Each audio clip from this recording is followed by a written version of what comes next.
we go, some bonding going on. Job well done, congratulations. You are champions at the Aberdeen Vail Regatta.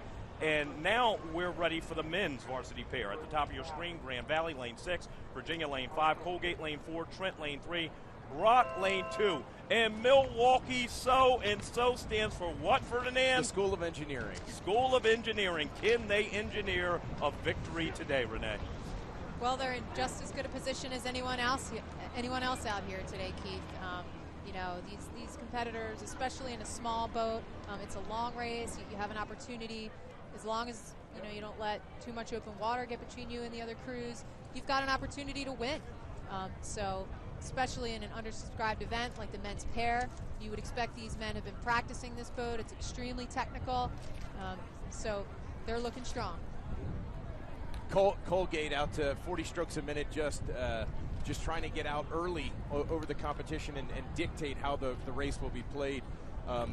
Typical average times, 2008 we had a very fast time, 6:39 was the winning time of this event. 2009, 7:21, 2010, 7:17, 2011, 7:18. So right around 7:15 is a really fast time. We can see that 2008, 40 seconds faster. That was a very good crew. That type of time is typically what you would find the national team guys rowing in late March, early April in cold water conditions and in New England. And would that also play into a lack of wind?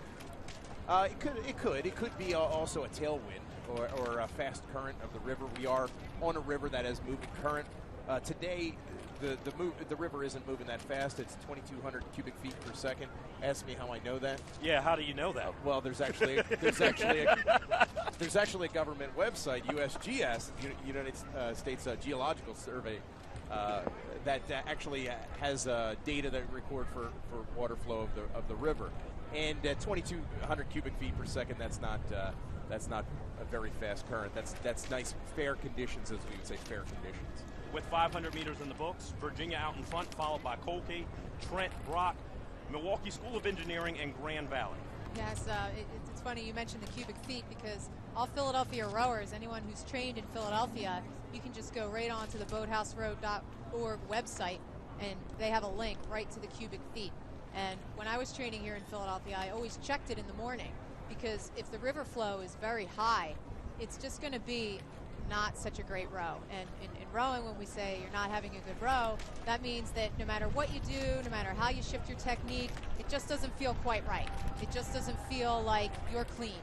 So these conditions out here today are good, but when we have a big storm in Philadelphia, we see everybody's watching the cubic feet, all the rowers. So Trent in lane 3, riding the buoy line. If you can see right next to their boat, so they about 35 strokes a minute, and they're currently leading, but riding the buoy line. If you can see those little white specks in the water, that's a buoy line that goes all the length of the course.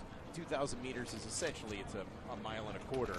So they have buoy lines underwater going the whole way. Had a steering issue, didn't correct soon enough coming out of the bridge, and that looks like it may have cost them, because Colgate trying to come back on terms with them. Trent winning at the moment, but because of their steering issues, Colgate may be able to pull back in.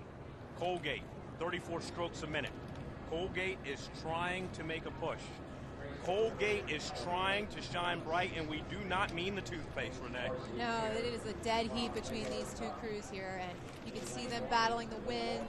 They're challenging each other. It's Colgate's at 34 strokes a minute. That is a very high rate to row in that sort of wind condition for a pair.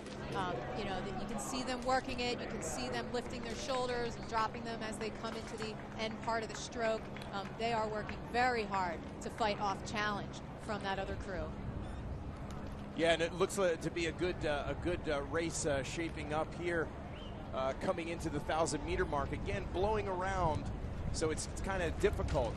What's even more difficult, as we had mentioned before, because the pair, each person only has one oar, it's actually a crosswind coming over. So our port side, which is our stroke seat, so closest to us is bow, that's starboard side.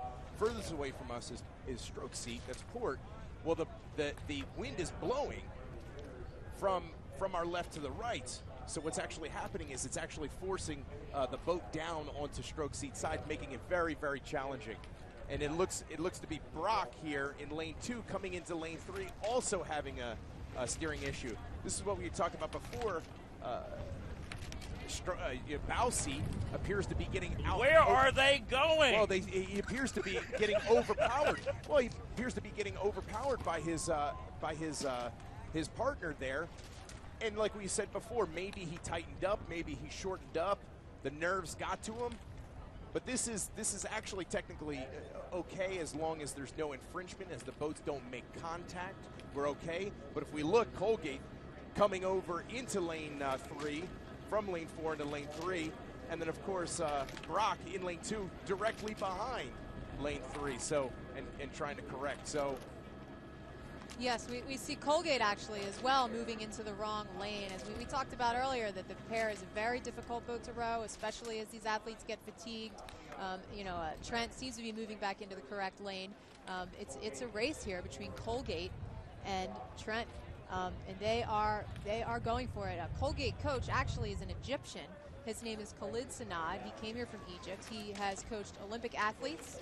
He actually coached me in the 2004 World Championships in Spain. We were there with the Egyptian single sculler for the Olympics that year.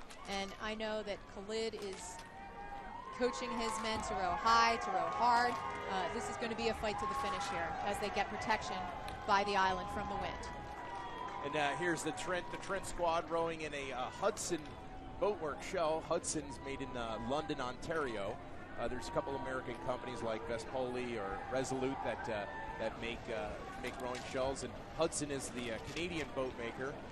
And just looking very, very strong here, very composed. It appears that they've loosened up a little bit. The corrections and steering that they had to deal with earlier on, they seem to come back on terms, settled down. And it seems like they've found their groove. Yeah, they found their groove, which is pretty nice. And typically in a pair, because it's a longer race, if you do hit a couple hiccups in the middle of your race strategy, there is time to recover. However, in an 8, there's virtually no room to make a mistake there. Yeah, is there any hope for the second place boat right now, Renee? No, Trent has taken over the race. They are high. They are rowing a little bit lower than Colgate in second place. And usually when a crew is in second and rowing higher, hope is most likely lost. It is a battle for third here, though. The third place bronze medal. It's going to be a battle. It looks like the far lane has it. Grand Valley on the outside there, overtaking Brock of St. Catharines, Ontario, for that bronze medal position. But Trent, the winners. Look at that T on their chests. Tough, terrific, triumphant. Trent, first place champions in the men's varsity pair at the 2012 Aberdeen Dad Vail Regatta.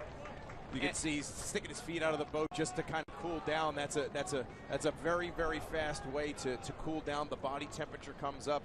It's just barely 80 degrees. The sun is out and the wind is blowing, but the core temperature of the bodies is pretty high.